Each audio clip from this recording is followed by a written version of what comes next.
conosco nessa manhã, falando aos nossos corações. Eu louvo a Deus pela oportunidade de contribuir. Nosso tema nessa manhã, nossa conversa nessa manhã é a respeito de contribuição, mergulho da contribuição. Se você se lembrar, nós falamos na primeira semana sobre o mergulho do orgulho, o passo que muitas vezes nós temos que dar nas nossas vidas, entre o momento que nós precisamos do milagre, o momento que nós estamos vivendo uma determinada vida e o novo momento que Deus tem para nós, passar por esse mergulho, onde nós temos que entregar o nosso orgulho, entregar aquilo que está dentro do nosso coração, que é necessário para o próximo passo que foi falado semana passada, a respeito de obediência. Às vezes Deus pede cada coisa para nós, coisas estranhas, coisas que nós não entendemos, coisas que nós não concordamos, mas que exige de nós obediência. E hoje nós vamos falar um pouquinho sobre contribuição. E às vezes me parece estranho um Deus que é todo poderoso e que pode todas as coisas e que faz todas as coisas e que nada foge do controle das suas mãos, muitas vezes nos permitindo ou até nos pedindo para contribuir com Ele. E às vezes a gente se sente pequeno como nossas orações. Quem sou eu, Senhor? Quem sou eu para poder contribuir contigo nisso? E é um pouco disso que nós vamos falar nessa manhã. Eu queria convidar você a abrir novamente o texto de 2 Reis, capítulo 5. Quem sabe a gente decora esse texto até o final. 2 Reis, capítulo 5, a partir do verso 1, nós vamos ler alguns versículos. Se você achou aí, diga amém. Se você não achou, diga, ai de mim, estou perdido, Senhor. 2 Reis, capítulo 5. A história começa dizendo assim: Naamã, comandante do exército do rei da Síria, era grande homem diante do seu senhor e de muito conceito, porque por ele o Senhor dera vitória à Síria. Era ele herói de guerra, mas, contudo, todavia, era leproso. Saíram tropas da Síria e da terra de Israel e levaram cativo uma menina que ficou no serviço da mulher de Naamã. E preste bem atenção no verso número 3. Disse ela: sua senhora, tomara o meu senhor estivesse diante do profeta que está em Samaria, ele o restauraria da sua lepra. Vamos um pouquinho mais à frente no versículo de número 9, por favor. Diz assim: veio, pois, Naamã com os seus cavalos e os seus carros e parou à porta da casa de Eliseu. E então Eliseu lhe mandou um mensageiro dizendo: vai e lava-te 7 vezes no Jordão, e a sua carne será restaurada e ficarás limpo. Naamã, porém, muito se indignou e foi dizendo: pensava eu que ele sairia e teria comigo, por-se-ia de pé, invocaria o nome do Senhor, seu Deus, moveria a mão sobre o lugar da lepra e restauraria o leproso. Não são porventura Abana, Farfar, rios de Damasco melhores do que todas essas águas de Israel? Não poderia eu lavar-se neles e ficar limpo? E voltou-se e foi com indignação. Então se chegaram a eles os seus oficiais e lhe disseram: meu pai, se te houvesse dito o profeta alguma coisa difícil, acaso não farias? Quanto mais, já que apenas te disse: lava-te e ficarás limpo. Então desceu e mergulhou no Jordão 7 vezes, consoante a palavra do homem de Deus.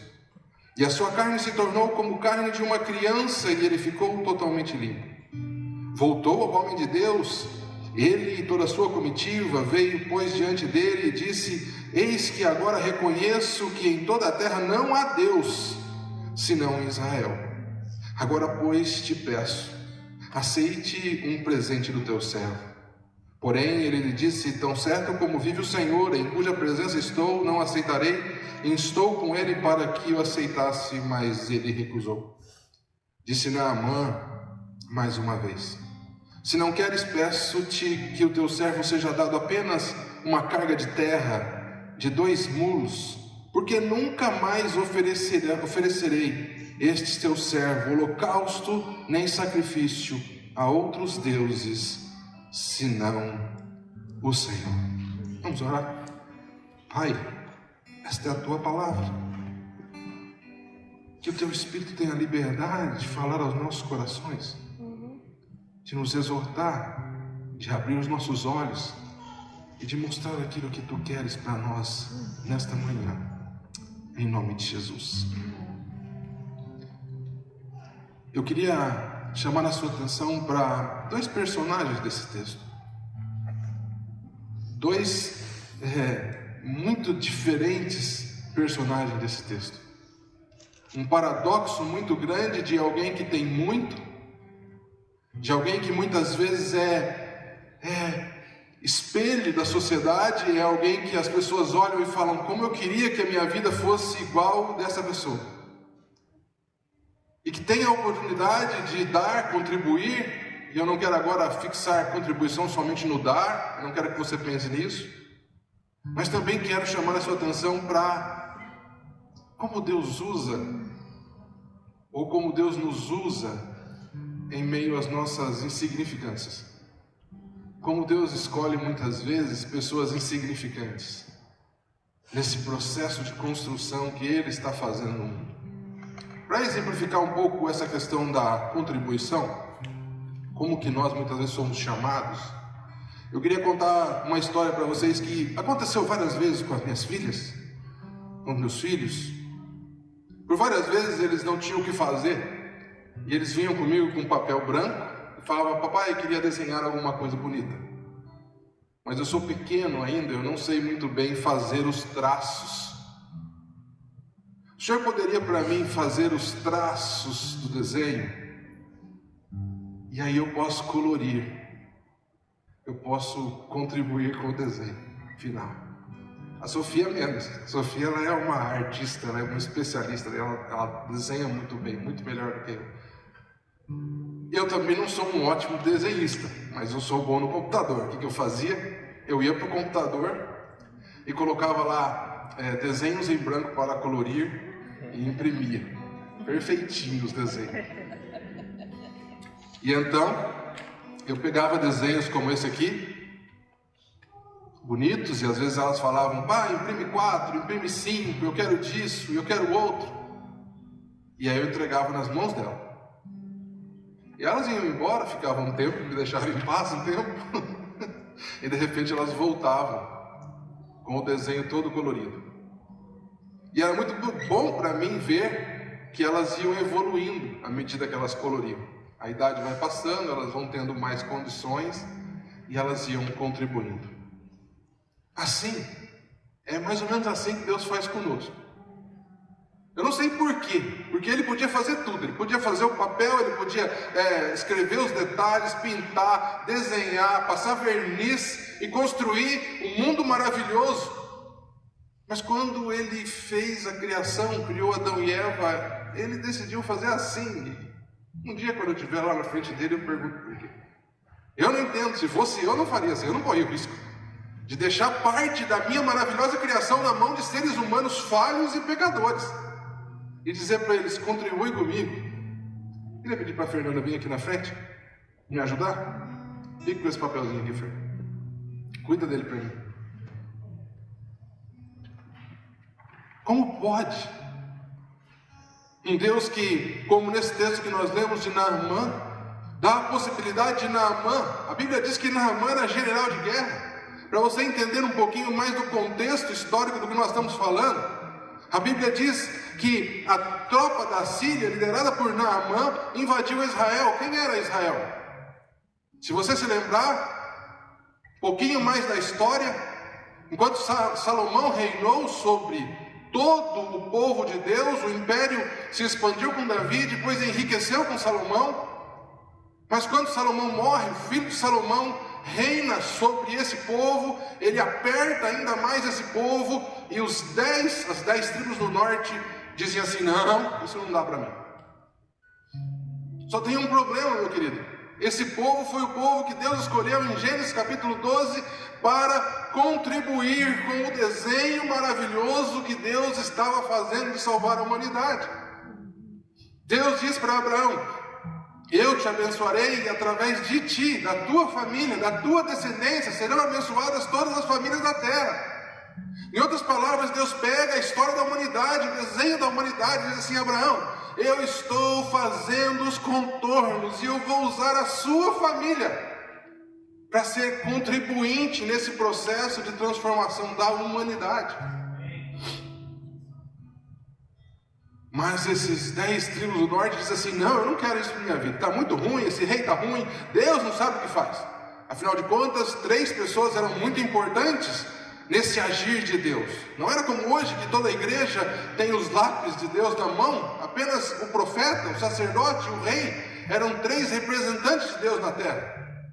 Mas o rei estava fazendo o que não devia. O rei estava contornando de um jeito que Deus não queria. E 10 tribos disseram assim: não, Deus não sabe o que faz. Colocou as coisas na mão desse cara, eu estou fora. E se rebelaram e formaram Israel. Esse Israel que nós estamos lendo aqui, a qual a capital se torna Samaria, e embaixo fica Jerusalém com a tribo de Judá, da onde dá-se continuidade para o projeto de Deus de mudar a história da humanidade. E a tribo do norte, como é chamado Israel, ela, rei após rei, a Bíblia diz que vão fazendo coisas más aos olhos do Senhor, vão se distanciando do desenho original de Deus, e Deus não desiste desse povo. Deus não desiste de dar a esse povo a oportunidade de contribuir, e Deus levanta homens, que a Bíblia chama de profetas, voz de Deus.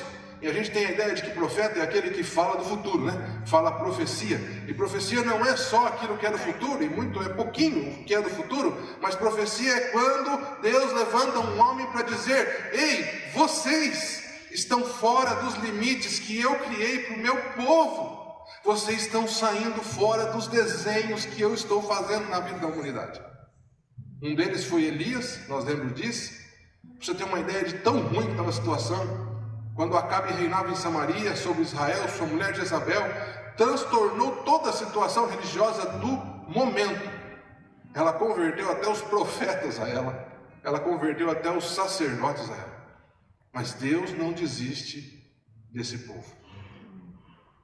E a Bíblia diz que Deus levanta o profeta Elias, depois Elias levanta o profeta Eliseu, homens que tinham um poder extraordinário de Deus para fazer milagres, para fazer situações serem transformadas no ordinário, mostrando o Deus do extraordinário.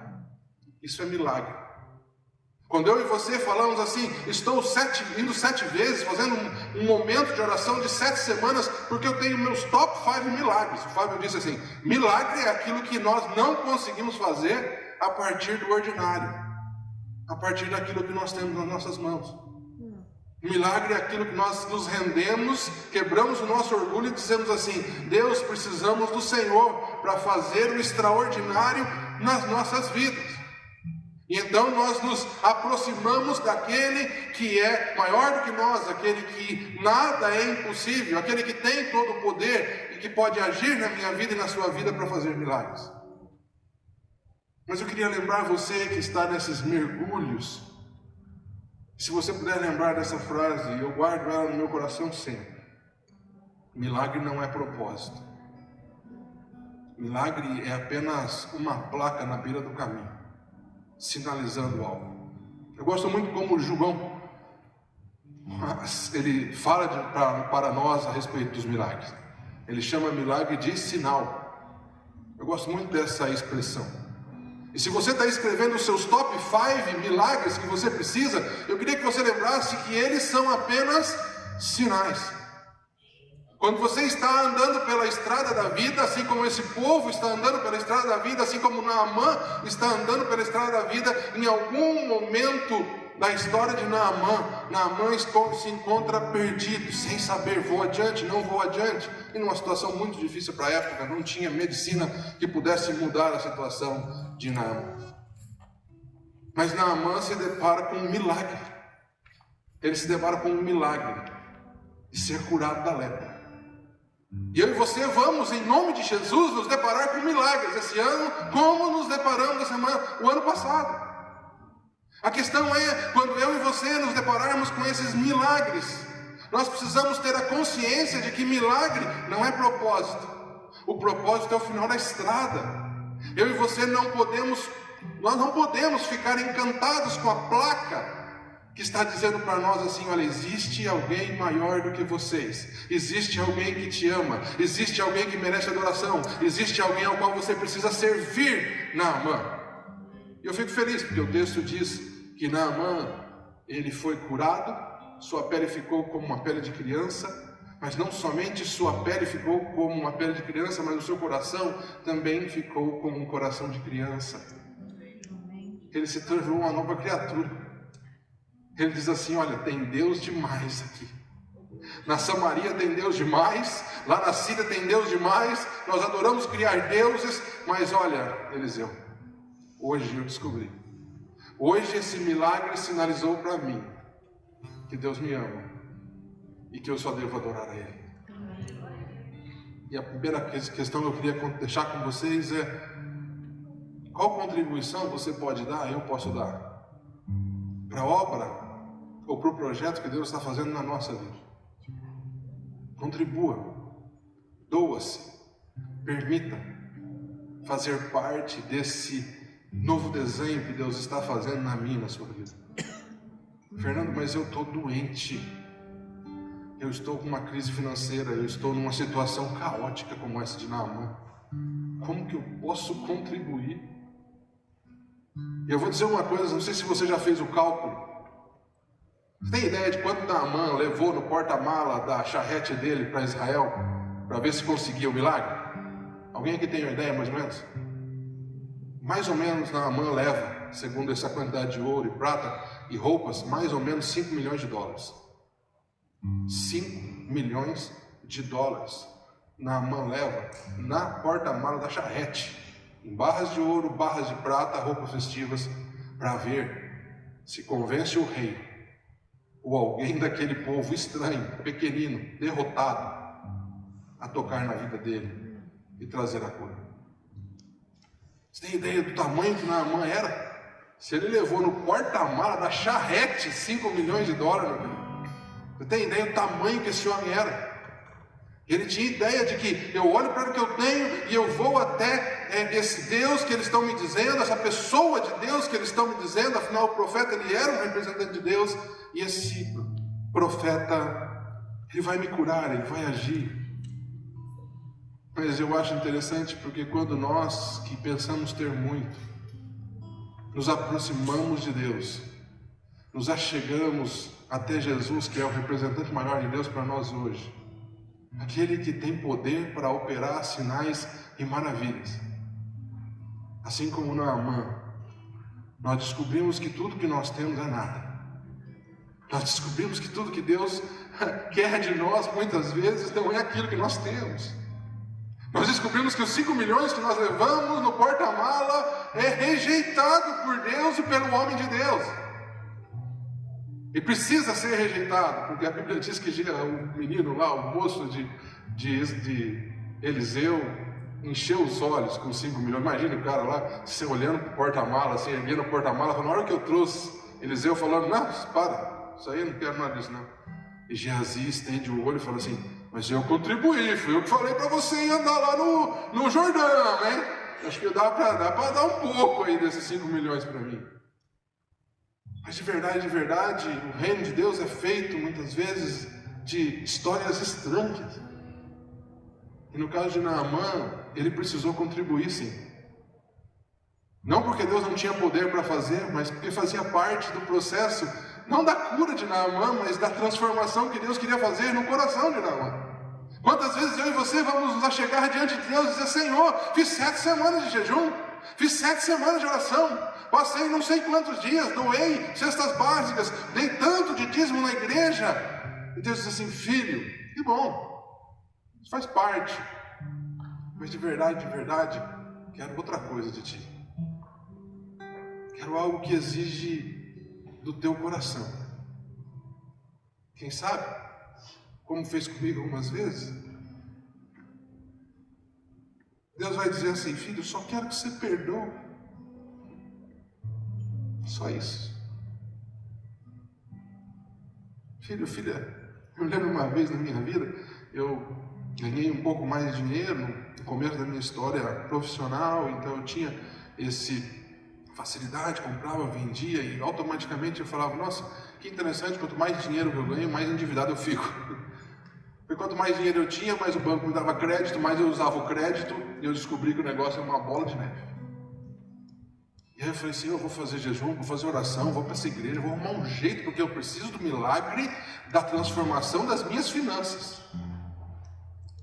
E querido, foi 1 semana, 2 semanas, 7 semanas, 21 semanas e nada. Era jejum, era oração, era nada. Deus me dava mais dinheiro, eu arrumava mais crédito, eu gastava mais dinheiro, eu me endividava mais. Aí eu lembro de um dos reuniões que eu estava, simples, eu estava meio, não vou orar mais com esse negócio aí não. Eu estou meio acostumando a situação. Nós temos essa capacidade, né, de nos acostumar com situações às vezes amargas da vida. E aí eu saí daquele dia e Deus me pediu um negócio tão estranho, tão complicado, parecia essa história aqui do coisa. Eu disse: filho, faz o seguinte hoje, mostra que o teu coração é meu, vai para tua casa e pega uma tesoura e corta todos os seus cartões. Segunda-feira liga para o banco, para o gerente do banco, pede para ela reduzir o seu limite para 0. Eu falei: nossa Senhor, acaso lá na Síria não tem rios melhores para mim me banhar? Tem que ser desse jeito? Ai, que vergonha chegar na minha gerente e falar assim: olha, por favor, queria que cancelasse. Ela ficou meio achando estranho aquilo, né? Por favor, cancela. Vou mandar um e-mail oficial para você não esquecer. Mandei um e-mail oficialmente. Quebrei meus cartões, passei uns par de dias sem poder fazer o que eu gostava de fazer, comprar o poder que eu tinha. E foi assim que Deus começou uma obra na minha vida, para mostrar que o desenho que Ele estava fazendo em mim era muito maior do que eu estava imaginando. Mas Ele permitiu. Ele podia ter feito de outra forma? Podia. Tacado um raio, queimado meus cartões tudo, postado na internet minhas dívidas, sei lá, Ele podia ter feito tanta coisa.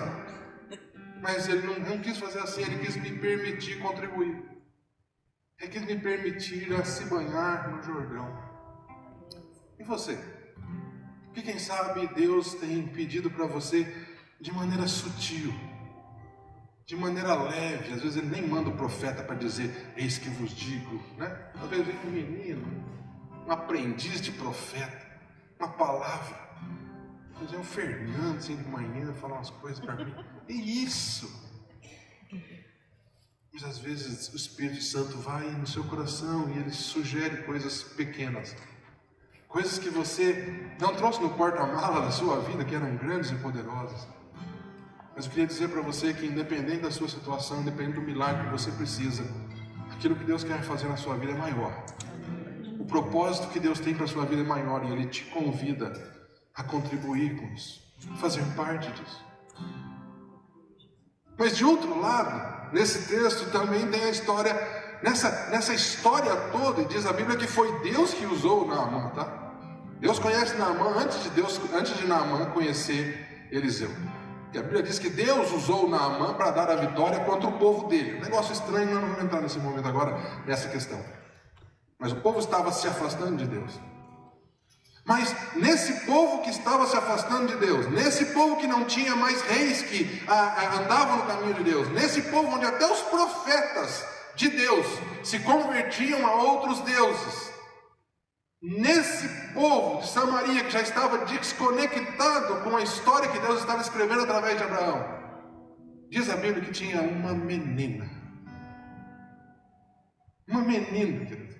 A Bíblia diz aí, se você ler em capítulo 5, versículo 2, que é quando as tropas da Síria invadiram Israel, levaram cativo, levaram como escrava uma menina. Querida, uma menina sem nome.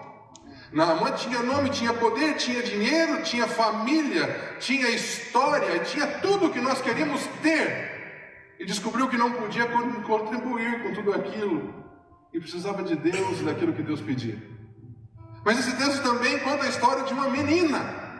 E a palavra aqui traduzida por menina, catar, é uma palavra usada para meninas de 9 até 12, 13, 14 anos, juvenil. Era uma juvenil, mas essa palavra também é traduzida por uma palavra muito interessante, é insignificante. A mesma palavra que aqui é traduzida por menina também pode ser traduzida por insignificante.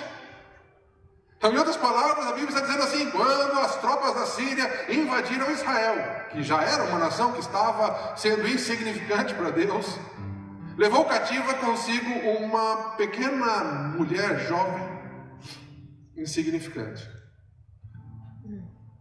Não tinha significado porque, primeiro, era uma mulher. E uma mulher só tinha significado naquela época quando se estava junto com um homem. Não tinha significado porque não tinha idade. Não tinha significado porque não tinha dinheiro. Não tinha significado porque era um imigrante, como eu e você. Mas não era um imigrante por decisão. Era um imigrante porque foi levado cativo. Quem sabe não sabia nem falar direito a língua daquele povo. Era insignificante porque precisava aprender a falar e se comunicar. Eu vou pedir para levantar a mão quantos aqui já se sentiram insignificantes nesse país quando tentou falar alguma coisa e não conseguiu. Era insignificante porque estava longe de sua família, nem sabia mais como seus pais estavam. Era insignificante porque estava longe do seu Deus, afinal de contas, o Deus naquele momento era um Deus muito conectado à sinagoga, ao lugar onde as pessoas se reuniam, e ela nem mais podia ficar em torno da sinagoga, porque agora ela estava em um povo estranho. Mas eu fico imaginando a cena, a Bíblia não diz isso, mas eu queria a sua liberdade de imaginar a cena. Naamã voltando de guerra, ou do seu exercício de guerra, chegando em casa com sua armadura, sendo ovacionado, trazido até a porta da casa por os seus trabalhadores, pelos seus servos. Mas porém, contudo, todavia, quando ele entra dentro de casa, quem sabe, quando ele vai tomar o seu banho, ele se tira a sua armadura, e quando ele começa a desenrolar as faixas que muitas vezes estão ali protegendo as feridas que estão na sua pele, ele começa a gritar de dor, chorar de dor, e aquela casa começa a ser atormentada por aquela situação de lepra, que no povo de Israel nem era aceitado, porque o leproso era lançado fora de casa. E essa menina insignificante começa a fazer parte dessa história. E eu fico pensando, Fernando, Fábio, se fosse eu, se fosse eu lá, se fosse eu vendo o meu Senhor, todo poderoso, sofrendo agora com essa lepra, eu, Fernando, eu acho que eu não seria como essa menina. Eu teria, assim, alguns recortes de crueldade. E eu acho que pensaria assim: tá vendo, Senhor? Estende tua mão sobre ele. Faz mesmo, Senhor. Tá vendo? Foi querer dominar sobre o nosso povo. Foi querendo me tirar do meu pai e da minha mãe e me trazer aqui para sofrer nesse lugar. Esse homem responsável por esse reino que muitas vezes causou feridas em mim. Se fosse eu mandava um WhatsApp no grupo do pessoal. Pessoal de Israel, deixa eu contar uma coisa para vocês. O cara está sofrendo aqui. O cara está sofrendo aqui. Mas não, querido. Que bom que não era eu. E você também, eu sei que seria diferente. Inclusive, Luiz Saião, quando fala desse texto, ele dá um outro título. O título aqui é Naamã curado da lepra. Luiz Saião gosta de falar de a menina ferida, agente de transformação. Como que uma menina, querido, que não tinha nada, como que uma menina que nem nome tinha e era insignificante, passa a ter um papel tão importante num processo de transformação? Porque ela entendeu que ela podia contribuir com aquilo que Deus estava fazendo na história das pessoas à sua volta, mesmo que ela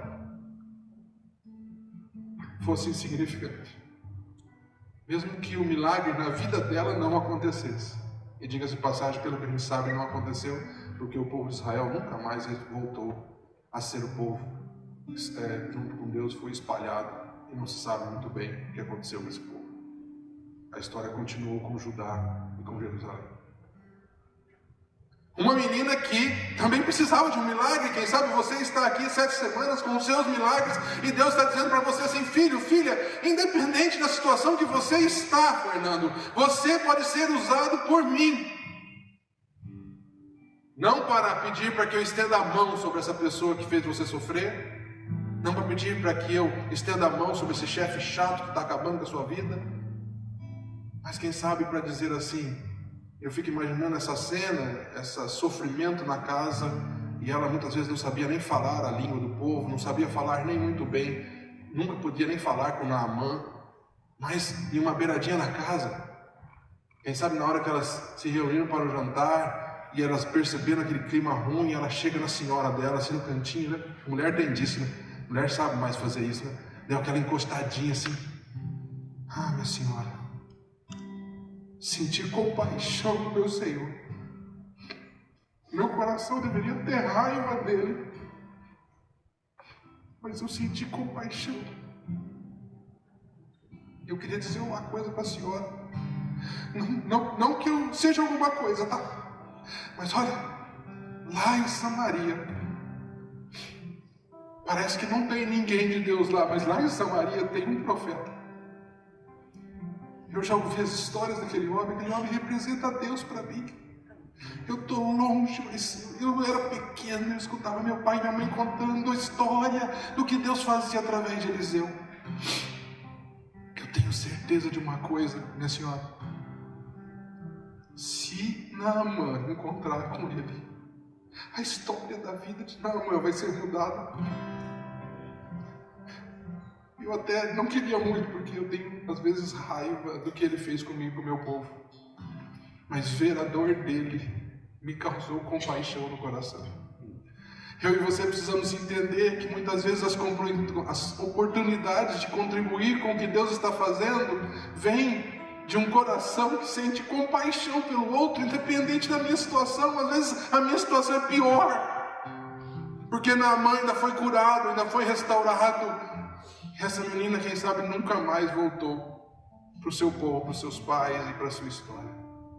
Mas ela entrou para a história da humanidade, ela entrou para a palavra de Deus, ela entrou para a história de um Deus que transforma e que usa pessoas para um processo de pintar, muitas vezes, aquilo que nós não achamos que podemos e não conseguimos.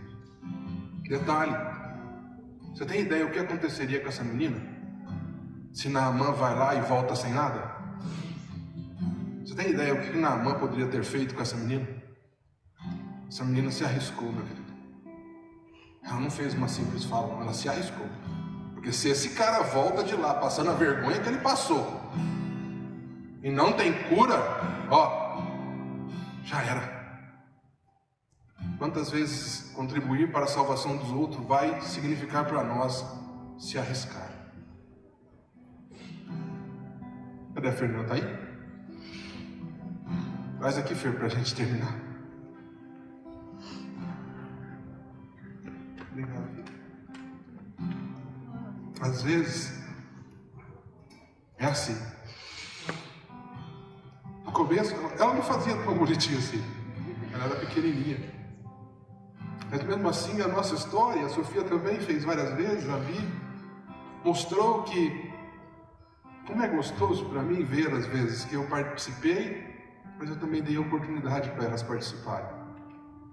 E às vezes eu consigo entender um pouco Deus. E às vezes eu falo: Deus, como é bom. Não é bom a oportunidade que o Senhor me deu de poder contribuir um pouco com esse desenho que o Senhor está fazendo na história da humanidade. Eu não sei você, que você saiu da sua casa hoje, você veio para cá pensando nos seus milagres, aí você veio ouvindo que milagre não é propósito, aí você veio entendendo que Deus pediu para Naamã algumas coisas para que ele contribuísse com um milagre na vida dele, mas que na verdade o que Deus queria era o propósito.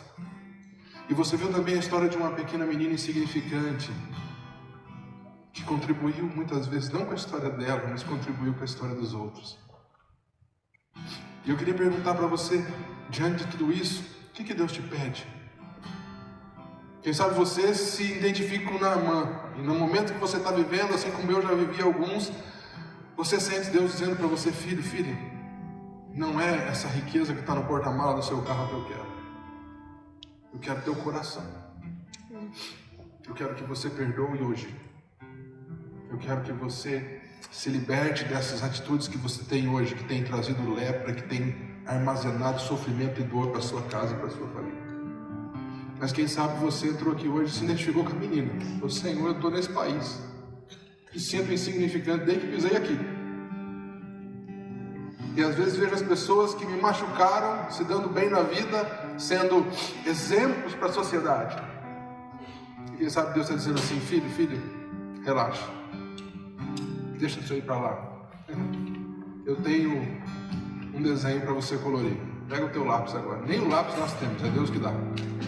E quantas vezes as minhas filhas falaram assim para mim: papai, o senhor já fez o desenho, fez tudo, mas que cor que fica mais bonita aqui? Porque eu nem sei a cor que eu coloco. Eu tinha que dar a dica para ela: não coloco. Que eu e você sejamos como essas crianças. Nós possamos olhar para Deus e dizer: Deus, tem um desenho para me colorir. Eu estou aqui, minhas mãos estão aqui, eu não sei muito bem, pode ser que eu passe. Pode ser que eu erre as primeiras vezes, mas se o Senhor quiser, assim como diz o profeta Isaías, eis-me aqui, envia-me a mim. Quero terminar. Vou cantar uma música, tá bom? Me dá um dó. Não, dá dó de mim, cara, porque eu não sei cantar nada. Eu não vou cantar.